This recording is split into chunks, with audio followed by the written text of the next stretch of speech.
च्यायला ह्याचे कुणी काय की लिंबू विंबू वावळून टाकलाय काय की जेव्हा पैसे नसतील तेव्हाच संकट येतात म्हणजे येतातच राव, काय सांगावं. तर जे हरी मित्रांनो, सकाळची सुरुवात ही पंक्चर टायरापासूनच झाली.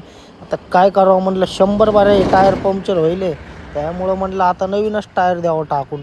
मग इथं आलो, टायर बघितलं नाही का, मग हे लईच महाग सांगायला लागलं. मग आमच्या इथं कुदळवाडी म्हणून आहे, ते बाजार आहे नाही का, तिथं लई स्वस्त वगैरे टायर सगळे स्वस्त भेटतात नाही का. मग तुमच्या इथं पण असेल एखादं बाजार स्वस्त, आमच्या इथं आहे हो. मग त्यानंतर नाही इथं आलो, टायर वगैरे बघितलं नाही, इथलं काही घेतलं नाही.